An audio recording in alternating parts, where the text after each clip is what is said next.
నమస్కారం. నేను మీ చందు. ఇది ఎగ్జామ్ టైం కాబట్టి పరీక్షల సమయంలో పేరెంట్స్ ఎలాంటి జాగ్రత్తలు తీసుకోవాలి అనే దాని గురించిన ఆర్టికల్ ఇది. చూద్దాం ఏమేముంది. మొదటగా ఎంతటి ప్రశాంతత పాటించే తల్లిదండ్రులైనా తమ పిల్లలకు పరీక్షలంటే ఆందోళన చెందడం సహజం.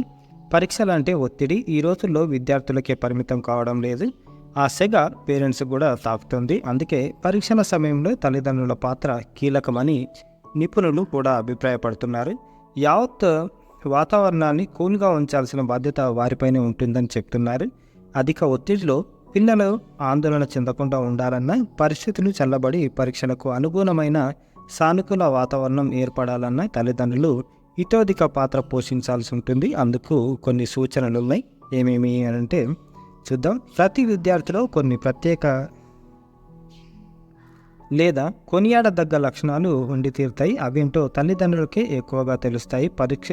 పరీక్షలకు తమ పిల్లలు సన్నద్ధమవుతున్న సమయంలో తల్లిదండ్రులు వారి వెంట ఉంటే అద్భుతాలను రాబట్టవచ్చు. మానసికంగా ఉద్వేగపరంగా వారికి బాసటగా నిలిచినట్లవుతుంది. ముందు పేర్కొన్నట్లు విద్యార్థి బలాన్ని అర్థం చేసుకొని ప్రోత్సహిస్తే బాగుంటుంది. అదే సమయంలో మరొకరితో పోలికలు తేవద్దు. ఒక సబ్జెక్టులో వీక్గా ఉన్న మరికొన్నింటిలో బలంగా ఉండొచ్చు. అందుకని ఆ అమ్మాయి అబ్బాయి అంటూ పోల్చి మాట్లాడడంతో వ్యతిరేక ప్రభావాలు కలుగుతాయని తల్లిదండ్రులు గుర్తించాలి. తల్లిదండ్రులు ఎన్నడూ తమ ఆలోచనలను ఆకాంక్షలను పిల్లలపై రుద్దకూడదు. పరీక్షలకు ఉన్న ప్రాధాన్యం తెలియజేయాలి. అందుకు అనుగుణంగా వారిని సన్నద్ధం ప్రిపేర్ చేయాలి. పరీక్షలే వారి భవితను నిర్దేశిస్తాయని చెప్పకూడదు. పరీక్షల సమయంలో పేరెంట్స్ మెంటర్ల మాదిరిగా వ్యవహరించాలి. పరీక్షకు ఉద్దేశించిన సిలబస్ మొత్తం కవర్ అయ్యేలా స్టడీ షెడ్యూల్ రూపొందించుకునేలా సహకరించాలి. దీంతో తమ అమ్మాయికి ఫోకస్ అలాగే స్పష్టత కూడా పెరుగుతుంది. అదే వారిలో ఆత్మవిశ్వాసాన్ని పెంచుతుంది. పరీక్షల్లో బెస్ట్ పర్ఫార్మెన్స్ ఇచ్చేందుకు దోహదపడుతుంది. ప్రిపరేషన్ నుంచి తమ పిల్లలు దృష్టి తప్పకుండా చూసుకోవాలి.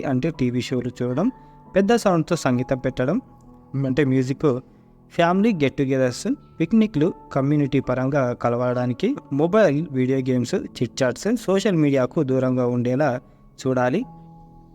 సరైన పౌష్టికాహారం చాలా అవసరం. తేలికగా అరిగే ఆహారం అందించాలి. పండ్లు, కూరగాయలు, నట్స్, ఎక్కువగా నీరు డైట్లలో వాటర్ డైట్లో ఉండేలా చూసుకోవాలి. చిరుతిండి, శీతల పానీయాలు కూల్ డ్రింక్స్, క్యాఫిన్ కాఫీ ఉండే డ్రింక్లకు దూరంగా ఉండాలి. ఇవన్నీ మత్తును కలిగిస్తాయి.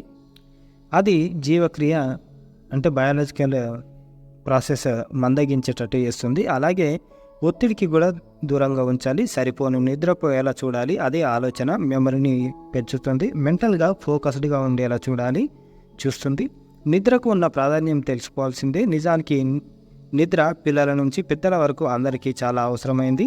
వెర్బల్ తిట్టడం లేదా పనిష్మెంట్స్ అసలొద్దు. శిక్షిస్తే పిల్లల్లో ముఖ్యంగా పెద్దలపై వ్యతిరేక భావన పెరుగుతుంది, భయం కలుగుతుంది. చివరకు కోలుకోలేని దెబ్బ తగిలేందుకు దారితీస్తుంది. ఏదో ఒక టాస్క్ ఇచ్చి పని పూర్తి చేస్తే అందుకు బహుమతి ఇవ్వడం మంచిది. అది అటు తల్లిదండ్రులు ఇటు పిల్లల మధ్య మంచి పరిస్థితులు నెలకొనేందుకు దారితీస్తుంది. పరీక్ష రోజున కూడా సహాయపడవచ్చు. ముఖ్యంగా పిల్లలు తమ పరీక్ష హాల్కు ఒక అరగంట ముందే చేరుకునేలా చూడాలి. హాల్ టికెట్, స్టేషనరీ, పెట్టుకునే పౌచ్, వాటర్ బాటిల్ తదితరాలు ఉన్నాయా లేదా అన్నది చెక్ చేయాలి. పరీక్ష రోజున ఏదైనా తిని వెళ్ళేలా చూడాలి. పరీక్ష రోజుల్లో ఒకటి పూర్తయిన వెంటనే మరొక సబ్జెక్టుపై దృష్టి పెట్టేలా చూడాలి. అయిపోయిన పరీక్షను అక్కడికి వదిలేయమనాలి. బాగా రాయకున్నా అక్కడికి ఆ సబ్జెక్ట్ క్లోజ్ అని చెప్పి ఒప్పించాలి. రాసిన రోజు పరీక్ష ప్రభావం మరుసటికి క్యారీ ఫార్వర్డ్ కాకుండా చూడగలగాలి.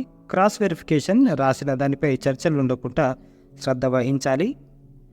చివరగా పిల్లలకు పరీక్షల సమయంలో చేదోడు వాదోడుగా ఉండగలిగితే మంచిది. పిల్లలకు తల్లిదండ్రులే మొదటి టీచర్లు, మెంటర్లు, స్నేహితులు, గైడ్స్. అందుకని అడుగడుగున పిల్లల ఎదుగుదలలో పేరెంట్స్ సహకారం అవసరమవుతుంది. పిల్లలకు సంబంధించి ఎంత సమయం అని ప్రశ్నించుకోవడం కన్నా వారితో వీలైనంత ఎక్కువసేపు గడిపేందుకు తల్లిదండ్రులు సన్నద్ధం కావాలి. అప్పుడే పిల్లలు పరీక్షలే కాదు జీవితంలో కూడా రాణిస్తారు అని బూస శశికుమార్ బైజూస్ నుంచి రాసిన ఆర్టికల్ ఇది. పరీక్షల సమయంలో పేరెంట్స్ మెంటర్ ఇదన్నమాట. పిల్లలకు ఈ విధంగా మీరు సహాయపడండి ఎగ్జామ్ టైంలో. ఇది ఈ రోజుకి సంబంధించిన ఆర్టికల్. లైక్ చేయండి, షేర్ చేయండి, సబ్స్క్రైబ్ చేయండి. థ్యాంక్ యూ, ధన్యవాదాలు.